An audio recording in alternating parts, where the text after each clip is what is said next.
Hello, everybody. Thank you for sticking around after table takes today.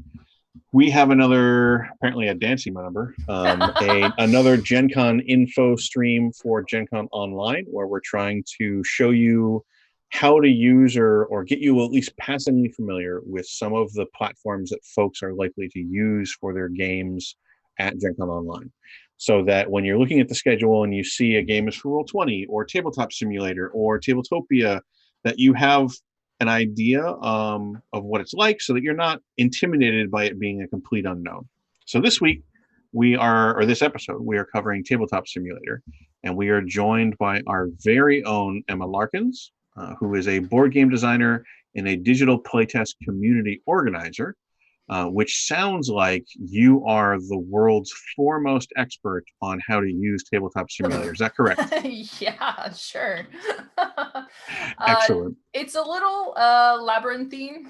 There's a lot of stuff there. So I wouldn't say I'm the foremost expert, but I know a thing or two.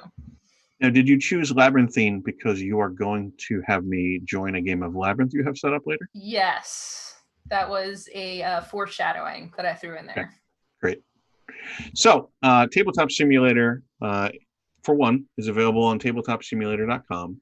So you can go there if you're in chat and you kind of want to see what it looks like and follow along a little bit. And it is a program that you download and install on your computer that effectively is just a physics sandbox where all the pieces have been designed not to be guns that blow things up, but just to be pieces you would have to play board games.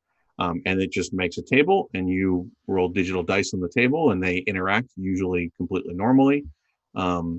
And if someone has put enough work into building a mod or something like that, then you can play almost any board game that you would be playing at home. You just have to kind of learn how to interact with it through this interface, right? Yep. So do you want to go into that a little bit more? Like what's the business model? If you want to play Tabletop Simulator, if you want to play a particular game on Tabletop Simulator, Sure. what do you need? Unlike some of the other programs, there is a upfront cost to this. So it's typically $19.99 on Steam. There are other sites that you can go to get keys, and it sometimes goes on sale. So if you're looking for a little cheaper price, you can get that. But in general, there is the $19.99 cost. I've frequently seen it for $10. Yeah. The nice thing about that, though, is so much content is included in that. Unless you want to play some of the more popular DLC games, the $19.99 will get you this amazing tool that you can even put your own games in. That's mostly what I use it for as a tabletop game designer. But yeah, there's not a lot of costs built in after you pay that base price.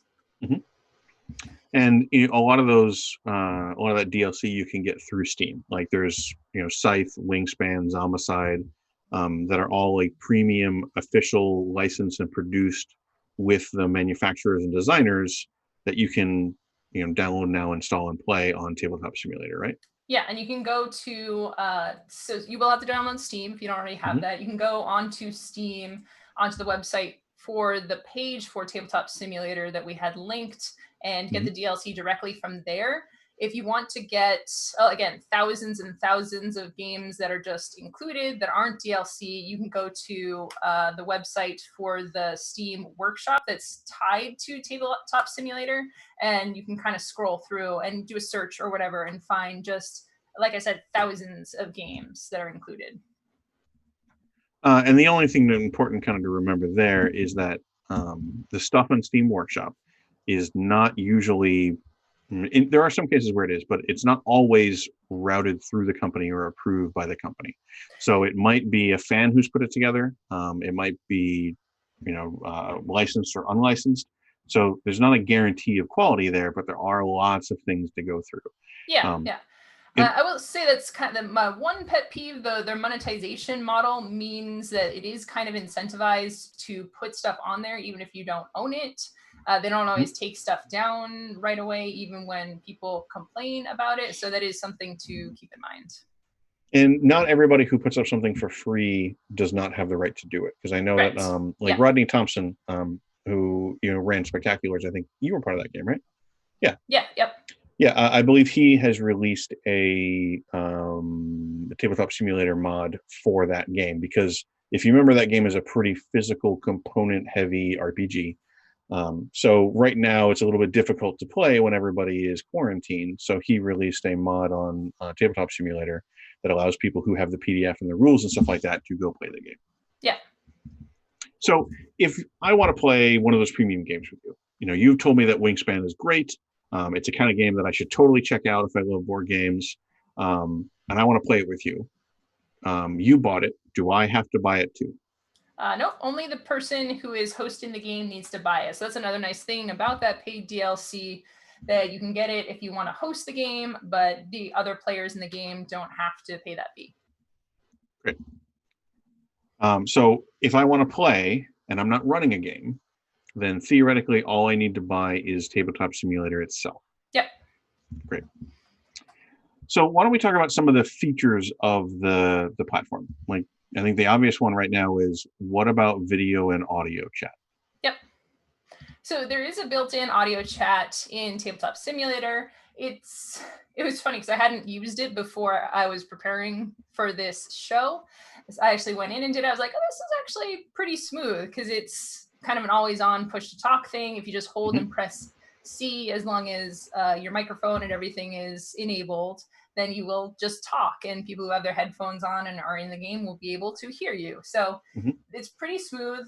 Honestly, though, I always run my audio through Discord, and I would suggest that, especially if you're running games or some third-party thing that people can be in, because, things happen. Sometimes Tabletop Simulator will crash.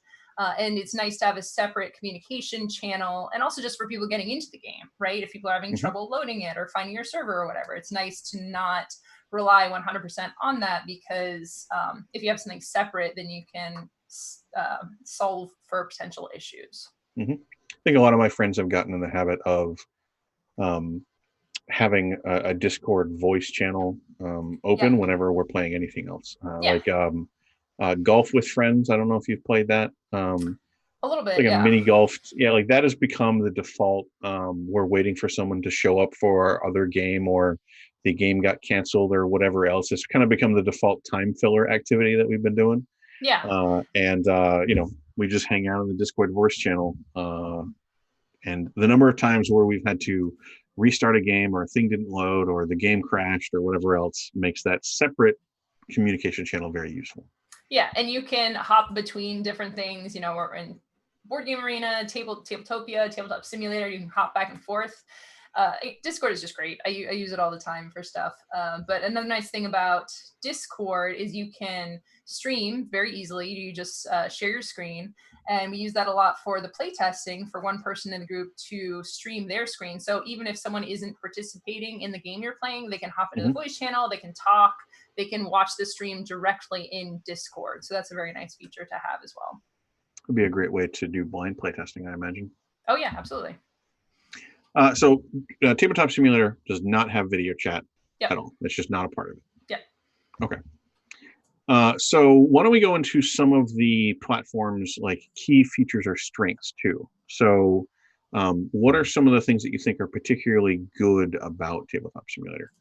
Yeah. So go over the strengths first. Many games already on the platform. So what's really great about this is, I know I'll get to the weaknesses in a little bit. I know that there's other systems that have come in that maybe have some strengths that Tabletop Simulator doesn't have, but just the history in there and the fact it's been around so long means that a lot of people have gotten games. DLC is in there, thousands of games, like I mentioned, and it's fairly straightforward to get your own games in there as well. So just in pure quantity, that's definitely a very powerful strength of the platform. Next up is the fact that so many people have experience with this platform, and just hours and hours and hours. I think I have at least 100 hours in this game. It's a very much word of mouth platform. There's a lot of little hotkeys and stuff that will make your life 10,000 times better.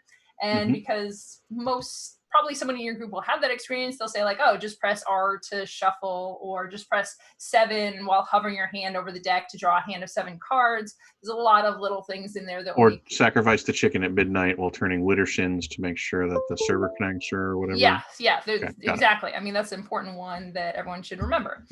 So the fact that people can kind of help you and guide you is really important as well. Having that is an important thing to remember about a lot of these platforms, is that having a community that's passionate about the platform, that is there to turn to when you have questions, or you want to try something, or you want to find out if there's an option to do a thing, is very, very helpful. Yeah, and the wikis and things online are very robust too. So whenever I have a question, if I can do something, there's a very strong chance someone online has answered that. And the answers are usually pretty good. So having a robust community is very important. Once you do know the hotkeys, it's the closest thing I've found to feeling like playing a real board game in person. A lot of the feedback is very nice. So it still is going to be slower than playing a board game in person, but the hotkeys really do help you have that board game experience, which is the reason people play digital board games digitally as opposed to playing video games, right? Along those lines, it has great physics. Like Derek mentioned, it is a physics simulator. So shuffling feels really good. Rolling the dice, you can press a button and they kind of dance in the air. The sound effects of the dice and the cards is pretty realistic. So all of that, again, contributes to the feeling that, hey, I am playing a board game digitally as opposed to just a digital game. You can flip the table. I don't know if it's necessarily a strength. It can be a strength or a weakness. Well, I just wanted to take a moment to be like, this clearly says something about how you approach the idea of playing board games. Yeah. The idea that it's entirely unable to flip the table is a strength to you. Yeah. Or there's an undo button. There is, but I also wasn't sure if you were just trying to make a joke that it requires strength to flip the table. Yeah. I think you actually have like a strength score at the top of the window that you're in. Yeah, well, it's funny because the host can disable the table flipping, which you should probably do if you are hosting. Yep. But if they have disabled it, it will just say that you're failing your strength rolls to roll the table. So there's a lot of little flavor things like that are pretty satisfying. And on that note, there's the undo button that you just mentioned. Undo button. Yeah, if you have for some reason forgotten to undo the flip table or to disable the flip table button and someone flips the table, as the host, you can press the back button and it will just undo whatever just happened. This is actually really cool and something that I almost want to have in physical games, because so many times someone will just do something and they'll be like, oh no, wait, I've made a mistake. I did a conversion there, or I took this extra token, and people say like, well, what did you do? And the person will say, I have no idea. It is gone from my memory now. There's no way to recreate the state. And you'll be in this weird kind of like, I guess we should keep going, even though the game's premises have been broken and the magic circle is destroyed. You take your games very seriously. But yeah, in Tabletop Simulator, you press a button, say like, okay, cool, go back and redo what you just did. We found it mostly useful because you can grab the dice and you can shake them, or you could like pick up cards and flip them and stuff like that. And sometimes the physics engine gets real weird, and those things just fly into the void. So sometimes the undo button is just, I don't even know where my stuff is. Give it back to me. The physics gets a little weird. Sometimes your hand is up here instead of down here. Usually, another nice thing about having it digitally is if you throw the dice off the table or whatever, they'll come back. So they aren't supposed to be gone forever, but sometimes they get stuck in weird places because physics in digital games is weird. So yeah, having that option is really great. Setup is a lot faster than an in-person game. You can, for a game like Side that I'm going to show later, it just comes mostly set up. All the little tokens are on all the little things. You press a button, everything pops up there. So again, that's kind of nice. And you can even, if you're hosting, set up everything beforehand and your players come in and everything is just ready to go. So that is nice that you don't have to do that part. Last but not least, if you do need to pause, you can save the game state and come back to it. So if for whatever reason the game's taking longer than you expected it to take, or someone needs to do a bathroom break or something, that you just save it and you come back exactly as it was. So it's super handy. Great. So you also have a list of weaknesses here, Yep. and I'm very amused at the first one because literally that was the first thing that I did when I loaded up the game too. Yeah. So I will say the branding and the music, the logo and everything, it's a little weird. This tabletop simulator has been around for a while, and I don't know where it came from. It came from a little bit of a weird place, but the That music music it clearly opens came with, from hell, yeah. Oh God, please disable this. It will make your life 10 times better. You can do that in the options. or at least turn the volume down because it's real loud and it's real chipper. Yeah. So I realized knowing. I actually Go use ahead. the slider on my desktop to completely disable sounds for Tabletop Simulator, which is kind of a bummer because, again, the shuffling and the dice rolling sounds are really nice. So I would suggest instead of that, actually going and turning off the music because that's all you really need. Playing a game on Tabletop Simulator is going to be slower than playing a game in person. I mentioned the setup is faster, but the actual playing, because you have to move your camera around, you're figuring out manipulation in this new space. Make sure you factor in some more time. And I believe on the Gen Con events, it actually mentions to factor in extra time because it will inevitably be a little slower than in person. Because everyone needs to own Tabletop Simulator, cost can be a barrier to entry. I think this is, as someone running events, it's something that you can be aware of. And even if you can potentially raise money or buy Tabletop Simulator, some people, I've noticed a lot of people actually buying a pack and giving keys to people.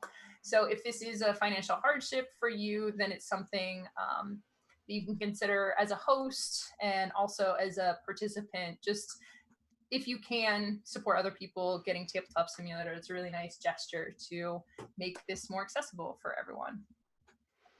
It can take some time to learn all the hotkeys. It's a little, there's a lot going on there and it's not all super obvious. So if you are considering playing a game in Tabletop Simulator, doing a little bit of research is great to go in and actually read through some of the documents. A very complex game can be a little tricky, especially if you don't set up your camera angles because there's so much going on. If you're playing in person, you just look over here, bring something closer. Here it's more moving your camera around in 3D space. So if you're playing a more complex game, it can take even more time than a simpler game. Yeah, and I mentioned the fact like some of the games are bootleg, which as a designer, it's a little bit of a pet peeve for me, but a lot of the free games are on there with the designer's blessing. So if you do care about that, you can do a little bit of research and find out if the game is legit or not. Great. So you covered some of the strengths and weaknesses, Yeah. but what about like the platform itself? Are there any types of games that you feel Tabletop Simulator is not particularly well suited to accommodate? Not really, honestly. Even dexterity games, people have played things, mini golf and all sorts of things. They've got minis to do. A role-playing game is just a very flexible platform. I think the main thing to consider for it is just those complexities and do some research and know what you're getting into for any type of game. Every game is going to be different. Even hidden information games, there's things you can do with zones, and you can put a blindfold, like someone presses a blindfold thing and it just covers the whole screen. So instead of saying, oh, don't play this game, if you do want to play a certain game, look into the tools that are available for that before you Especially if you're looking to kind of make a mod to do it. Yeah. So I think we've kind of covered a lot of the high points, and now what I want to do is give people a chance to kind of look at this from specifically the perspective of a player. So Marcus, who works production behind the scenes in this episode, if you want to transition over to where it shows my screen or my window for Tabletop Simulator so people can see what it looks like. We want to walk through, and first, just to confirm, if you're a player, what you need to make sure that you have is Tabletop Simulator itself. So it's a program, again, you're going to have to download to your computer. It's not a website that you can go to. It's not run entirely online. It is on your machine. So you need to make sure that you have downloaded it and that you've installed it and that it's working for you. Because it's on Steam, Steam also has to run, so you also need Steam. So just make sure to kind of go through that those options. To answer questions in chat, if you're the player, You should not need to own any of the DLC. You just need the base program. The person who's running the game, they're the ones who would be responsible for buying the license for that. So, Emma is going to start a couple games. She's going to have me join those games. Those are games that I do not own and that she does own. So we'll see what it looks like when somebody joins something that they don't have, basically. All right, so you can go ahead and press join. Let me make sure. Yep, so it is up, and I'm going to go to my Tabletop Simulator. I'm going to click on join, and I get a big list of servers, it looks like, that show kind of different games and stuff like that. Oh, also, I don't think that we are friends on Steam. We should be. But if you can be friends and you can invite people through the Steam Friends feature, but you don't have to be. And there's a great demonstration. I called the server. There's an option. There's an option down here that, like, if I were friends with you, I could click friends only, and you would see that none of my friends on Steam are currently running any games. Yeah. So Gen Con, all lowercase, all one word. Is the server name? Okay. Yeah. And note that sometimes the server can be a little wonky. So finding the exact thing might take a few tries. There's a refresh button on there, but it looks like you are finding it, right? Griffin Fire is the host? Yeah, that's me. Great. So I'm going to click that's my teenage name. I didn't even think about that. Wow. If I had an awkward name or something. Yeah, you're going to join that, and the password is going to be TTS, all lowercase. So you set up a server, you gave it a server name, you gave it a password. So, like, if I had bought a ticket to this game for Gen Con Online, and I'm like, great, I need to know how to join it, you would basically say, here's the server name, and here is the password, and then I will be able to kind of hop in. So and we'll go through this on Derek's side, when I first load it up, it can look, it's just going to have a generic look. And I see your cursor flying all around. Yep. I set it up to be 8 players. Generally, having more players is nice because people can hop in and spectate, which is kind of cool. So I haven't loaded any game yet. So this is going to be kind of cool where I can just press on a game and then it should load it on your side live. So we should see it coming through in just a moment where I have loaded the game Labyrinth. Perfect. So I'm rotating the camera here a lot so people can see kind of how it moves around. You do that by just right-clicking and holding that button down as you rotate. And then, like, this is the degree to which Tabletop Simulator attempts to simulate the real world. There's a table here. It's got legs. It's got molding. I think you can add an iPad, a simulated iPad into the game to visit web pages or play MP3s or something in the game. And there are some ridiculous stuff that people end up doing with this. Important too, at least, and Derek, you'll have to tell me if the hotkeys are different on the Mac, but at least on the PC, you can use WASD to move the board around, and you can use the mouse wheel to zoom in and out, and those are probably the most important. I didn't even know about the WASD for a while, and that was very difficult. You are going to want to have that because seeing boards from different angles can be super important. Yep, that is absolutely true. The Labyrinth is actually set up really cool, where if I press the start button, it's going to set up the board. This is a very well done mod. Some mods are better than others. But as you'll see, we each picked a color. So it's our color that we're sitting at the table. And because this is all preset, we're going to have our decks of cards. Well, here, why don't we just take a moment? Because I want to show, I have totally messed up what my camera angle is, let's say. Yeah. So I'm way over here. I can't see anything. I don't know what's going on. I'm going to hit the space bar. And it just sends me back to kind of like a default reasonable state. Do you remember what the button to just kind of see what the hotkeys is? I thought there was one to just have it kind of displayed. I have always looked myself. I didn't know there was a button for that. You'll also see, I just Googled them. Again, there's so many buttons for all the different things. Yep, this is definitely one of those games that you, or Tabletop Simulator, I think is kind of a mine you will always come out with some sort of new knowledge of as you play the game.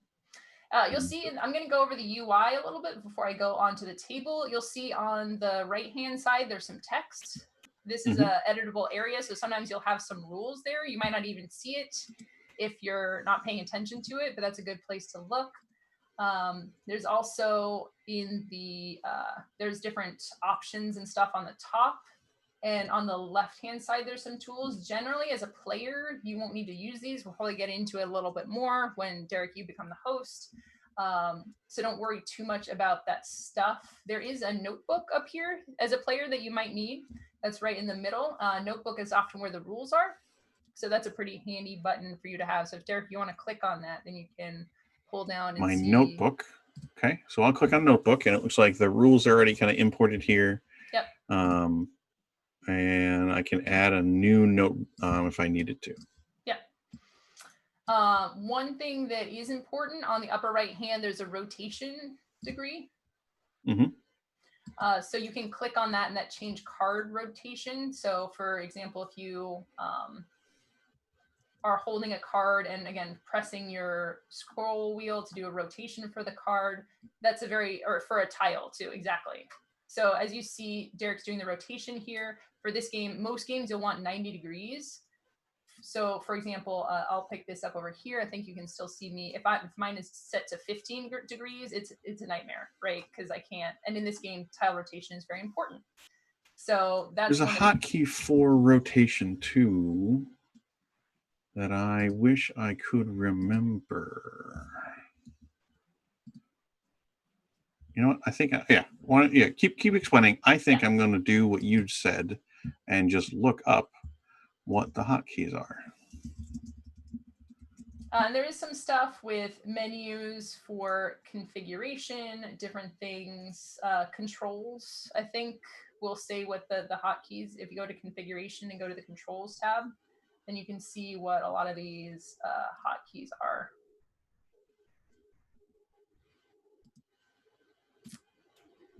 So you can kind of hop in there and scroll down and just see what all this stuff is. So that's a pretty handy thing to look at for an easy way to Q and E, that's what it was. Because so like, you know, I have a Apple mouse. So the scroll wheel on like a touch mouse is a little bit weird, and a lot of programs deal with it very strangely. Yeah, that makes so sense. A lot of times I need to get the manual control. Yeah, and so this is super handy too. Depending on what kind of system you're on, the controls could be different. So that's very important. One thing, again, before I get into this particular game a little bit more, the touch controls, because it's a physics simulator, are, you got the flip button there. Depending on how quickly you press the buttons, it will have different effects. So this is very important to keep in mind. For example, I'm going to hover over this. I was using the Q and E. If I hold down Q, it will rotate it like crazy, right? If I want to rotate it just the 90 degrees, I have to press this button very quickly and very gently. So that's one of the things in Tabletop Simulator that's tricky. Also, if you're drawing a card from a deck, I'm going to demonstrate with my deck here. If you want to zoom in to this. Okay. This takes a lot of getting used to. If I press and hold the mouse button, I will pick up this whole stack of cards and move it around, which is not super helpful if I just want to take one card. I need to pick, yes, you're doing great. I need to, exactly, Derek, pick and move my mouse very quickly if I just want to take one card from that pile. This is also something that is worth noting, that when you're playing with other people, like, that is her deck of cards. I just stole it. Yeah. And there's nothing to really say that it's my deck of cards, right? So again, the F for flipping is important. It's not super used in this game. But you can flip the whole deck, rotate the whole deck, flip a card. Another one that's, again, not for this game, but the U, if you want to put underneath, you can drag and move a whole pile of cards. And I think I can do this to grab multiple items. Oh, hold on. So I believe I've selected all of them. And no, hold on. I thought there was a way to do this. Let me move in. Okay, so I think I can just click and drag, choose all of those, and then click and hold. And now they're moving as a group, kind of united with each other. Another thing that's super handy for deck-based games is to drag and select and press the G button, because that will take, if you take a bunch of cards and just kind of like throw them all over the place, Pressing G will group them, and that's what you do basically to remake a deck. You can also hit R to shuffle, and you'll see that little. Let me zoom in, and you'll see the little like whoop rotation animation. Yep. Also, a lot of games will have hands. I had shown before you can click and drag and pull it into your hand. Derek, you might want to do that from your angle just to demonstrate how that works. I have done so. More handy often though is hovering over your deck and pressing a number on your keyboard, because that will draw a number of cards. So for Labyrinth, you just want one card in your hand. So if you hold over the deck and press the 1 key, it will automatically go into your hand. Oh, control or option is the other important one. So if you're hovering over a thing and you want to see it better, you hold down the option button and it will magnify it and kind of bring it front and center. Oh, that's a friendly guy. If you're on a PC, yes. It can be Alt, and that will zoom in. M, not all pieces will work with, like if it's a board, Alt won't work, so M is magnify, and that's the other thing that will help you get a better look. So a lot of cards, instead of having to use that zoom we had talked about before, if you press Alt or magnify, you get a close-up look, which is very handy for card games. Also hands. Hands, if the game is set up correctly where hidden hands are a thing, your hands will be hidden. If you look at Derek, if you want to put the card in your hand. Yeah, so what I had to do is I draw the card, and then I just pull my mouse to the bottom of the window. And you see that kind of blue box that shows up? That indicates that anything that you put in there goes into my hand. And it's still hidden, so I'll hit F to flip it over. And it's a cute little guy. Yeah, and then if, Derek, if you come over to zoom in on my hand, you'll see you can't see what my card is, even if I flip it over. Like, I'll accept that challenge and attempt to navigate over to you. There's a reason that I play FPS games on a controller. Yeah, so you can see me flipping my card here. No matter what I do, I can't, Derek can't see it. But if it is face down in my hand and I drag it out, it will be face down. If it is face up and I pull it out of my hand, it will be face up. So I figured out what your card was. There, now you know what I'm going for. Cool. I'm just another cool thing about Labyrinth. I don't know if y'all have played it. It's a very fun tile sliding game, but its implementation is really cool because you just press the arrow and then whatever tile is left over, you can slot that in. I have done very poorly here because I have not gotten closer to my owl. But yeah, and there's some cool buttons and stuff here. So yeah. Is there anything else you want to go over in here, or you want to pop over to the other game? We can pop over to another game. We're not teaching Labyrinth. We're teaching people how to use Tabletop Simulator. So what I would say is, anybody in chat, I am trying to show what it's like to be a player in one of these games right now. So if you have any questions about how something will work or how things would play, let me know. Just mention it in chat, tag frequent beef, and we will try to answer. And I believe you have now just sent us to a whole other game because it appears to be loading, correct? So you're loading up Scythe now? So I wanted to load up Scythe because this is a fascinating implementation. The other one is pretty bare bones. This is Scythe, obviously. There's many pieces, many different things going on. I'm not going to get too into it because it is a little intense, but it works very well. I've played Scythe multiple times before on Tabletop Simulator, and it really has everything you need. It has the tokens component. It has rule books that you can flip through. What I really like, it has all your pieces, which I will show in a moment. Because what you can do with this is you actually have your faction selection cards. So I'll shuffle that. I will take one and flip it. And I have the Rusviet. So I'm actually going to put this back in the deck. I just come over to the Rusviet side, press this button.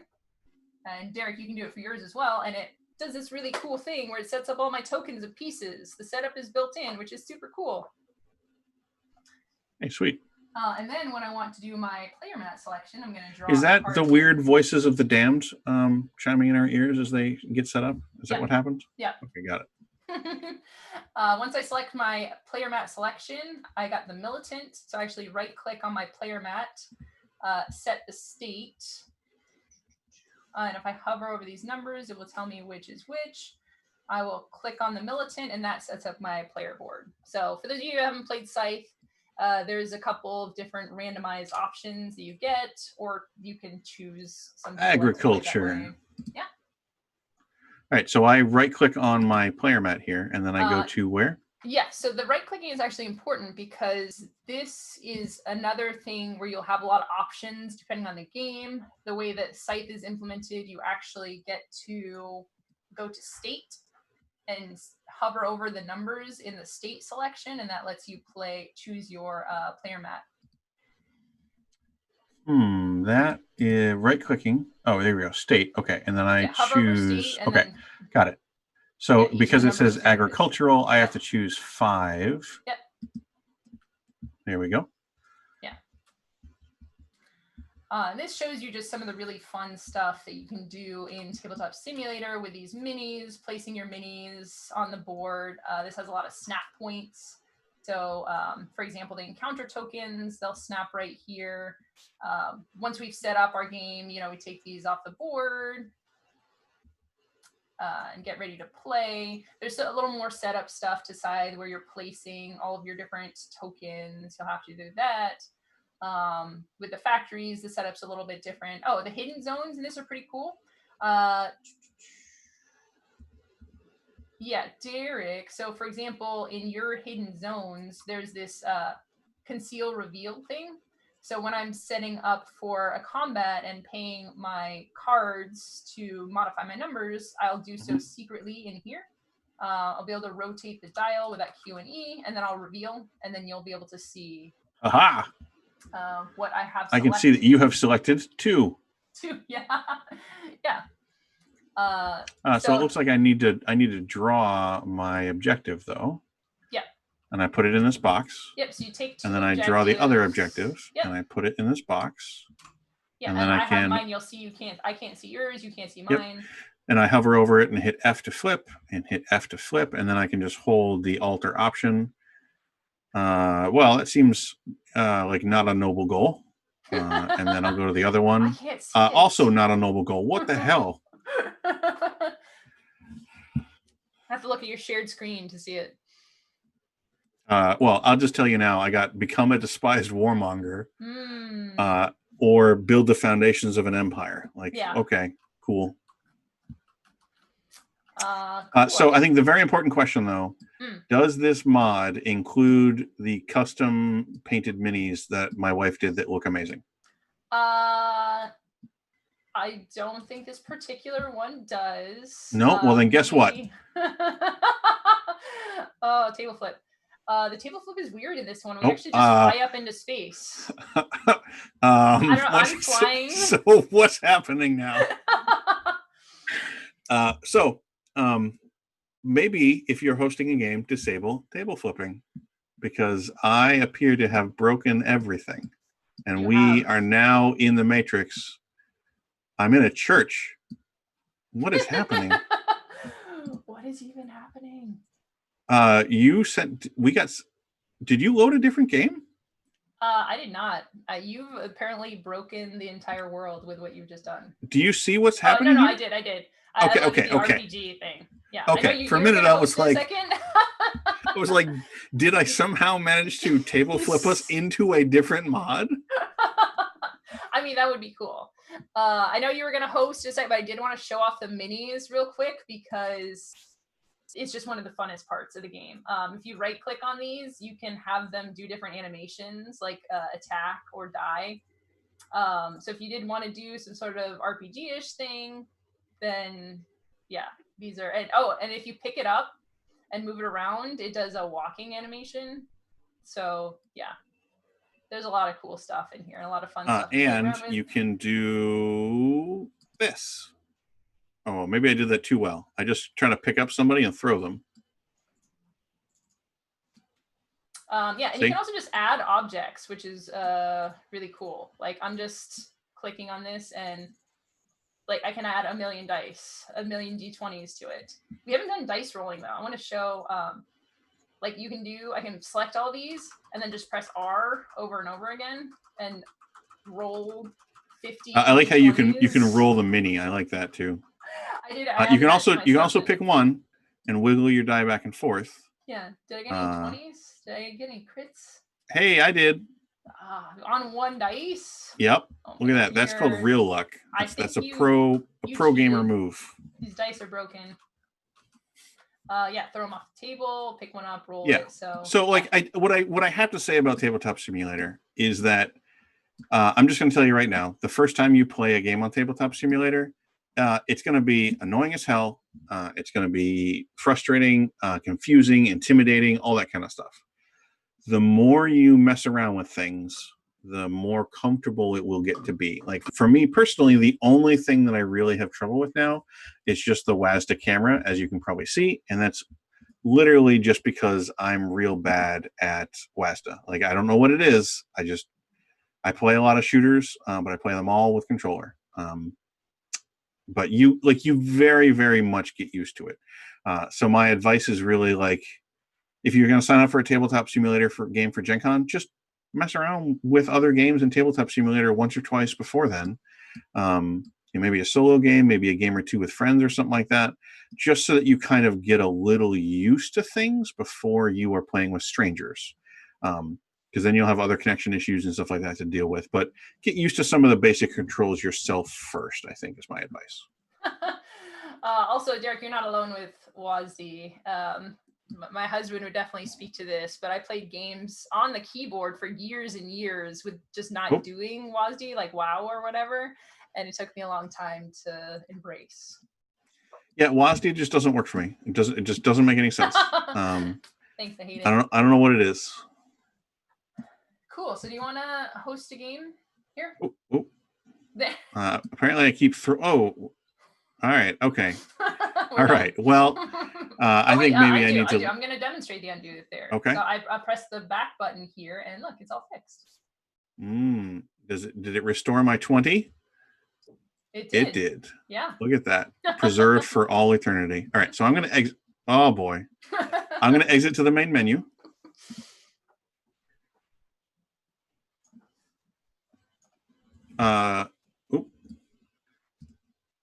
We didn't demonstrate the save option in there, but we could have saved that state for coming back to. It is interesting to me that me returning to the main menu changed my screen window size. So let's just give Marcus a chance to make sure that that's not messed up now. Because I can't. Twitch is giving me an ad, so I can't see what we are right now. So I am now back at the home screen. And the audio turned back on again. What is happening?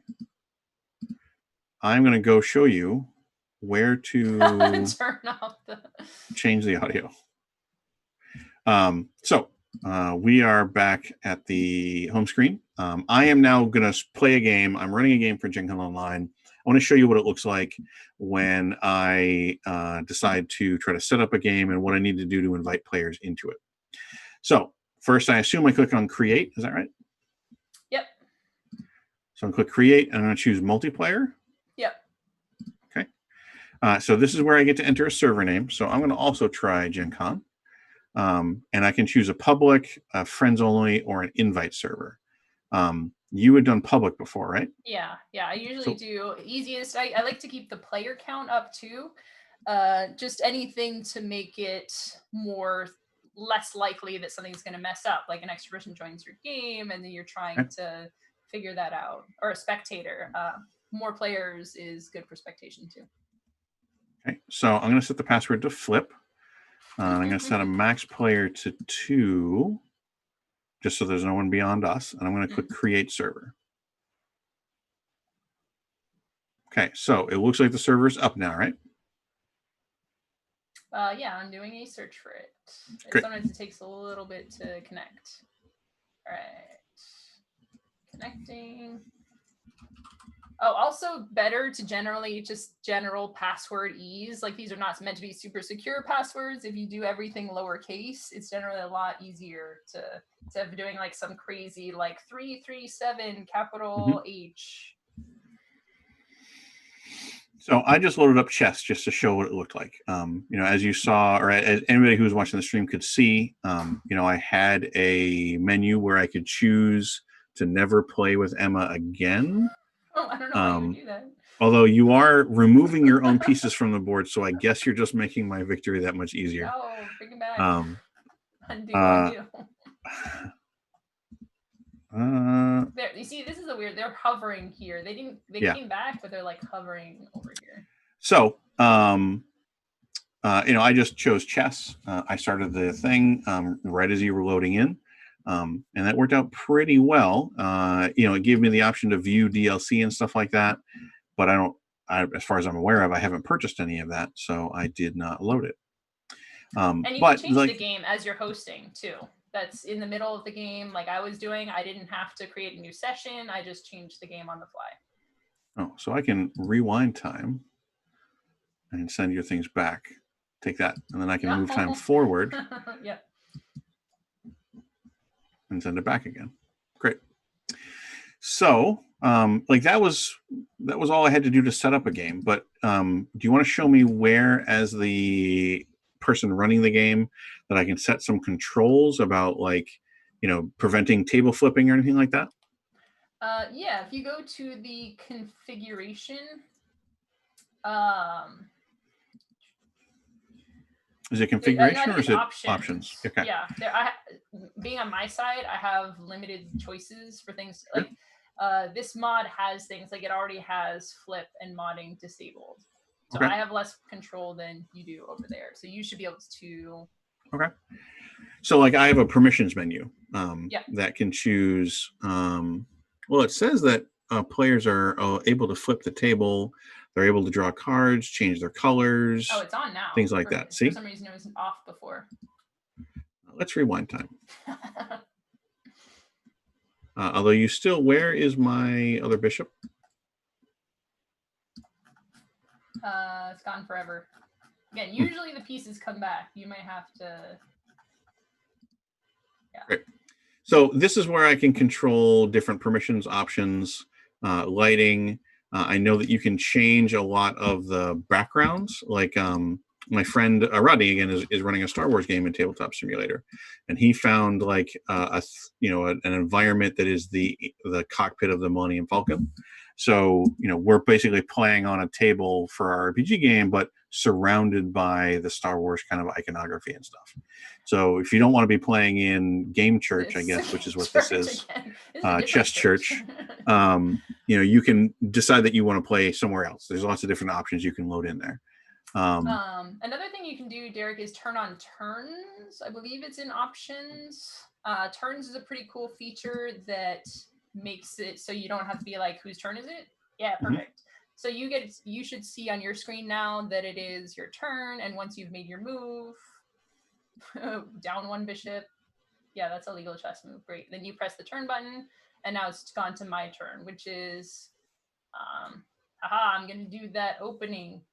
No, I take it back. Yeah, and then I can press it and.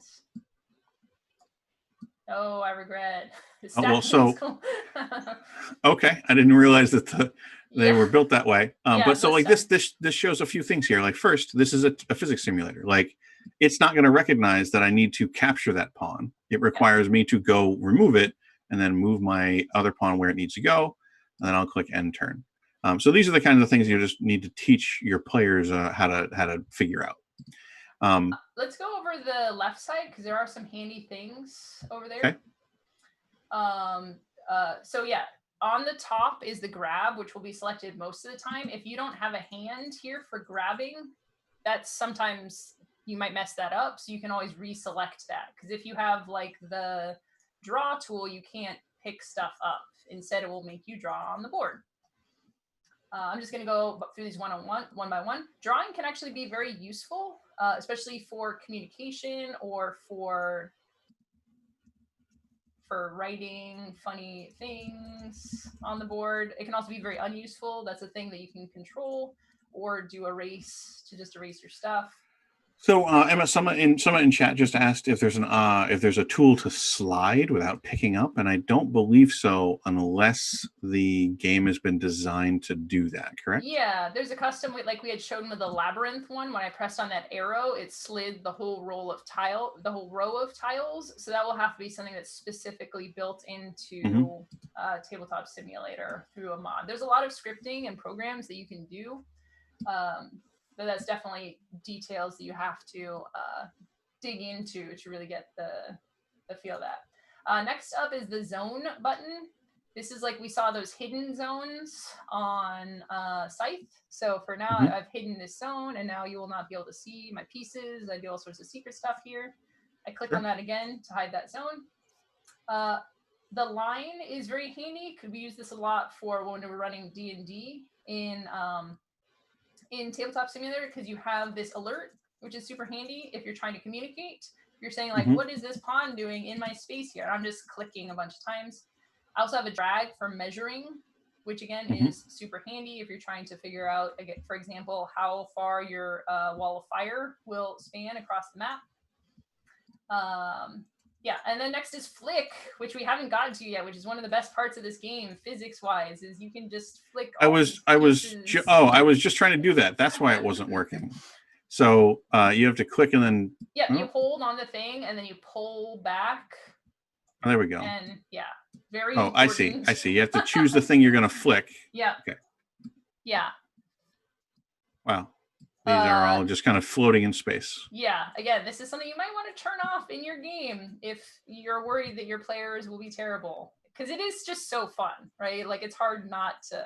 Well, so somebody in chat had another question about how to make mods. So why don't we that's not quite how to host a game, but do you want to talk very quickly about how difficult it is to make a mod? Because that's something that you've gone through a lot preparing games for playtest, right?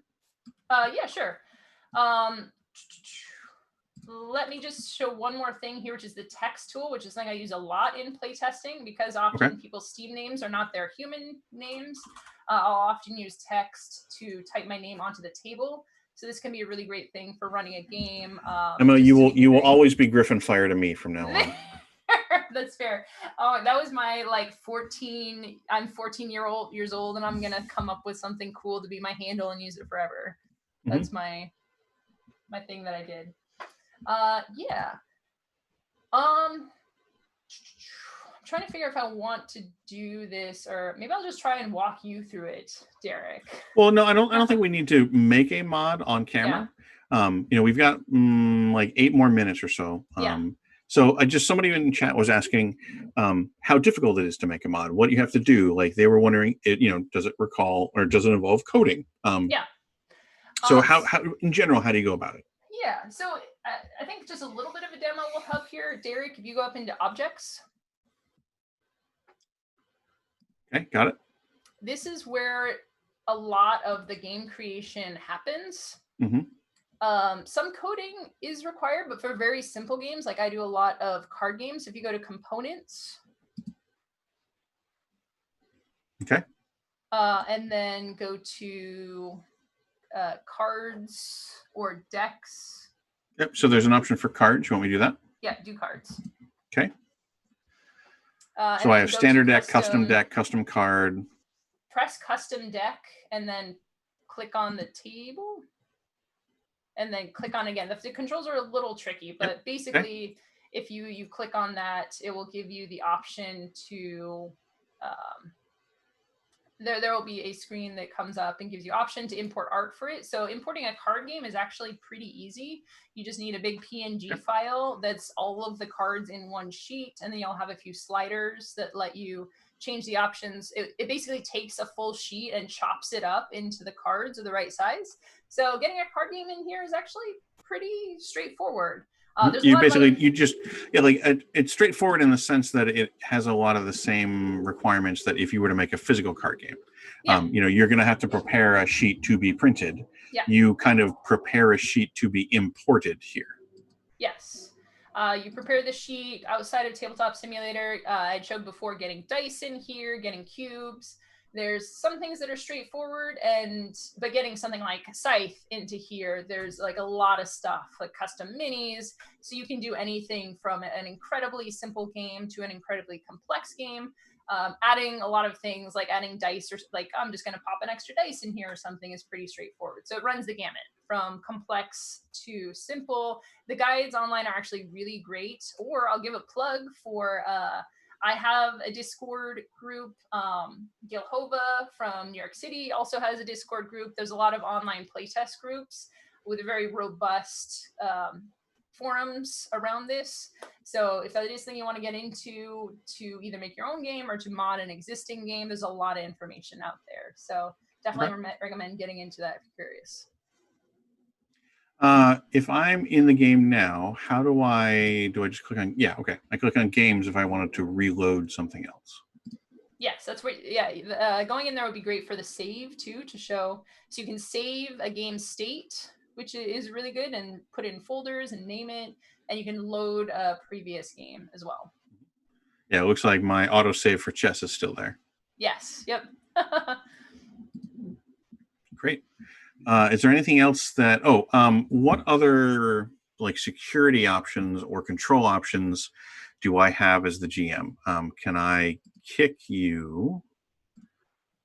Yep, so I can kick you. Mm-hmm. I can ban you. I can make you the host if I need to. So if you're being disruptive, I can mute you. I could kick you out of the game and let you rejoin if you agree to be good. I could ban you, which I presume prevents you from rejoining that server, even if you have the appropriate information. Do you know if a mute, I'm assuming, since there's no... there is a chat. If you press enter, I don't know what it's on yours. There's also just a little chat icon on the bottom left. Yep. And that should be popping up now. You can either click on that or press enter. In-game text chat is pretty handy, for stuff. I still definitely recommend that you're on a separate voice outside of here, but doing the chat, especially sometimes voice breaks for people, or one person might not be able to connect to voice, which isn't ideal, but it is something that you can have the option to do. Marcus tells me to not kick the Emma, but I feel like that means to kick the Emma. No. I feel like it's a reverse psychology thing. No, don't do it. So are there any other kind of you know what? You crossed the line. No, I didn't. It was an accident. Are there any other kind of GM control tools that you think are important to share with people, so they might want to consider when they're setting up their game? I think that's about it. There's some stuff with camera angles. You can set like a default camera angle. I haven't played around too much with it, but if you have an especially big or complex game, you can make it, instead of having to zoom in and use WASD, there's a tool that lets you have some pre-made camera angles that can make it a little easier for people to see what's going on in your game. Other than that, as a host, I would definitely recommend reading up, playing through some games, just messing around with it so that you are able to answer those questions when people have difficulty.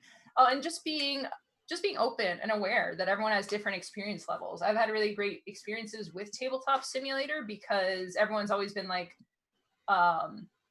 if like, I don't know how to do this, people have been really nice about it. So be nice. If someone's like, how do I shuffle cards? If they don't have enough experience with it, if you can just be really kind to new players and just very helpful, then that's going to make your game's experience a lot better.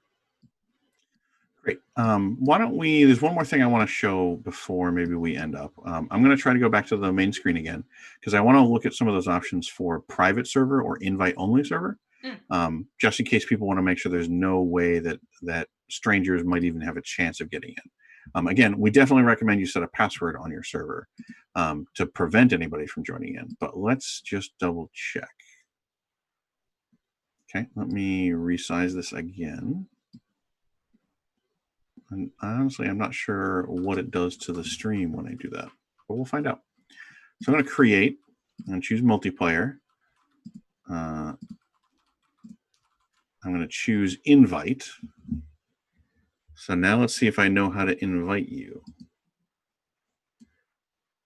Create. Let's do backgammon. Okay, so we have created a backgammon game. I think I can invite a friend. Yeah, I think that's what it is. I don't think there's any way to invite somebody who's not a friend. Are you aware? No, I've only used the public with the password. Okay. Again, trying to figure out a random password. I've never had an issue of people coming in there who didn't have the password. Yeah. So I think what it is that invite is if they are on your friends list, but you don't want them to be able to join without you specifically inviting them, then you can set a game to invite only. But that doesn't give you a link that you can share with a stranger to allow them to join without having the user, the server name or a password. Yeah. So hopefully that makes sense to folks. Yeah, in general, I would prefer not to require it to become friends on Steam, because there are some like privacy security concerns there. So like if I was to play a game, I might not necessarily want to become friends on Steam with strangers. So exactly. Yeah.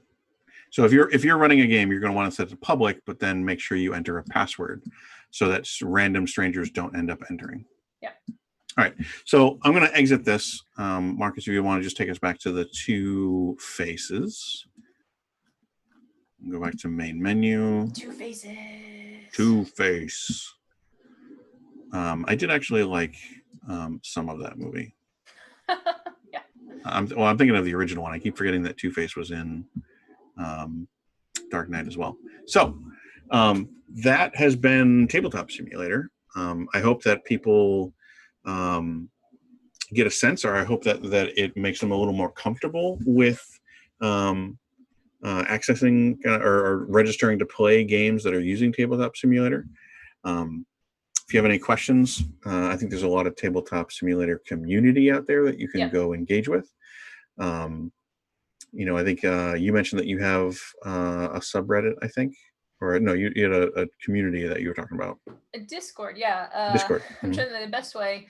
So if you go to the Ludology forum on BGG, both Gil and I have links to our Discord communities. And I would say Gil's in particular has a very robust text channel for getting help with Tabletop Simulator scripting and mods. They have a little bit more robust community around sharing that, but it's one of the best I know for getting help with the more complex parts of Tabletop Simulator. Great. So yeah, like if you're at all curious, reach out to the communities that are built up around it. To be honest, I suspect that that's probably something that's going to be more helpful to GMs, particularly people who want to do a custom game or something like that. But if you're a player, I hope that we just showed that once you have the game installed, joining a game is not that difficult. Figuring out how you want to navigate your camera in that game might be a whole challenge in and of itself. But it's one that you'll get used to pretty quickly.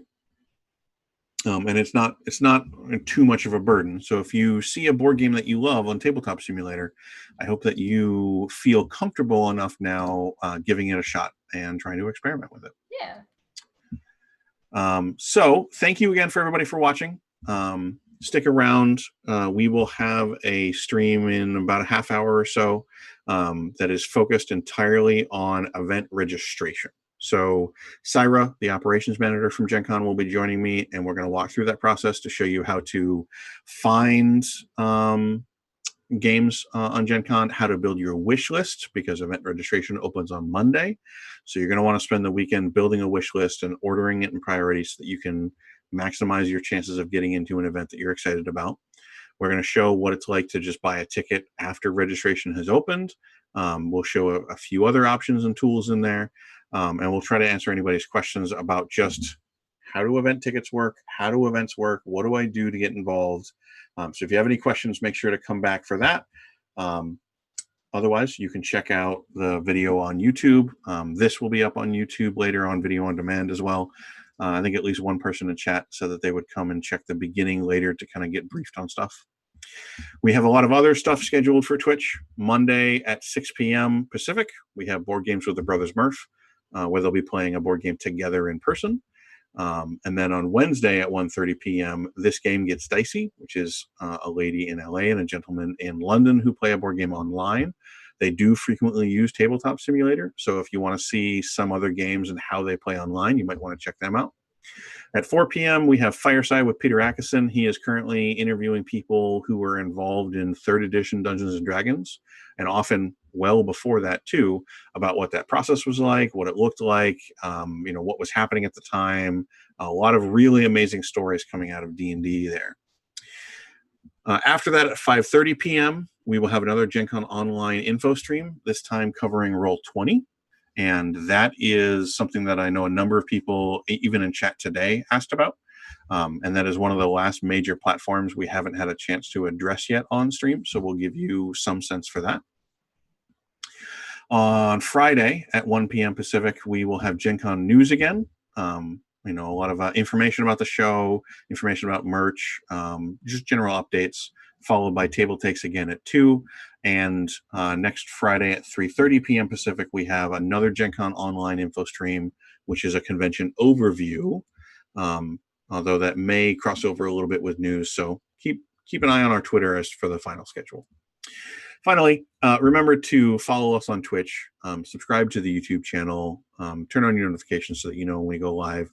All the usual internet hosty stuff, please insert here. But remember, if you missed anything, it's usually going to be on YouTube about 24 hours later. And I just wanted to say thanks to Emma for coming out and joining us. Thanks to everybody for watching. I hope that you learned some information about Tabletop Simulator, and I hope that you play some games in it during Gen Con Online. Remember to come back for registration.